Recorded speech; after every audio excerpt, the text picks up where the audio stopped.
สอนไซสีพันดอนรองนายกรัฐมนตรีได้ให้เกียรตินำพาคณะผู้แทนลาวเข้าร่วมการประชุมเว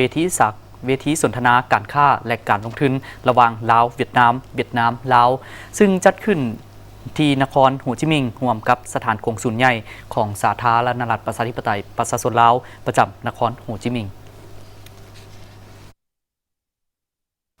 โดยมิทานเหวียนวันเนนเลขาคณะพรรคนครโฮจิมินห์ท่านฟาร์มวันไม้ประธานคณะกรรมการประชาชนนครโฮจิมินห์พร้อมด้วยบรรดาท่านรัฐมนตรีของรัฐมนตรีกระทรวงองค์การที่เกี่ยวข้องของสาธารณรัฐประชาธิปไตยประชาชนลาวการนำแขวงหัวพันคำมวนสวรรณเขตเซกองและจำปาสักตลอดฮอดบรรดานักธุรกิจเวียดนามและลาวเข้าร่วมท่านรองนายกรัฐมนตรีได้มีคำเห็นเสนอแต่แลกเปลี่ยนต่อกองประชุมครั้งนี้ว่าในเงื่อนไขปัจจุบันสาธารณรัฐประชาธิปไตยประชาชนลาวได้นำไส้ที่ตั้งและท่าแห้งหลายด้านเพื่อดึงดูดการลงทุนทางภายในและต่างประเทศเคียงคู่กับการปรับปรุงคอร์ดขั้นกลไกและบรรดานิติกรรมในการดำเนินธุรกิจและการลงทุนให้มีความรัดกุมกระทัดรัดว่องไวและโปร่งใส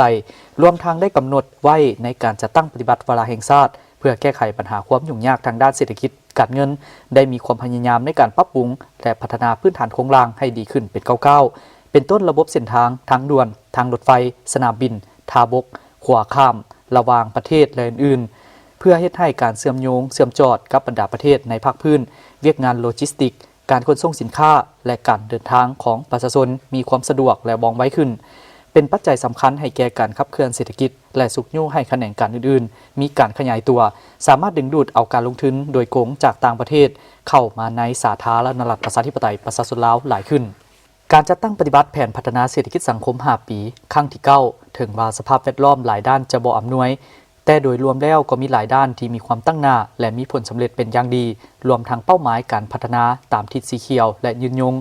ซึ่งรัฐบาลได้มีนโยบายส่งเสริมการลงทุนในแขนงกสิกรรมสะอาดอุตสาหกรรมปรุงแต่งการท่องเที่ยววัฒนธรรมและอนุรักษ์ธรรมชาติพลังงานสะอาดเป็นต้นพลังงานไฟฟ้าน้ำตกพลังงานลมและแสงตะเวนรวมถึงการสุกยุ่แขนงอุตสาหกรรมผลิตพาหนะขนส่งที่นำใช้พลังงานสะอาดพร้อมทางได้พยายามส่งเสริมแขนงนวัตกรรมใหม่ให้สอดคล้องกับอุตสาหกรรม4.0โดยการนำใช้เทคโนโลยีที่ทันสมัยเข้าในการผลิตโลจิสติกตัวเมืองทันสมัยการอำนวยความสะดวกด้านการขนส่งและแขนง SME โอกาสนี้ท่านรองนายกรัฐมนตรีพร้อมด้วยการน้ำขั้นสูง2ฝ่ายลาวและเวียดนามยังได้เป็นสักขีพยานพิธีลงนามเซ็นบทบันทึกจำนวน17โครงการรวมมูลค่า 3,000 กว่าตื้อดง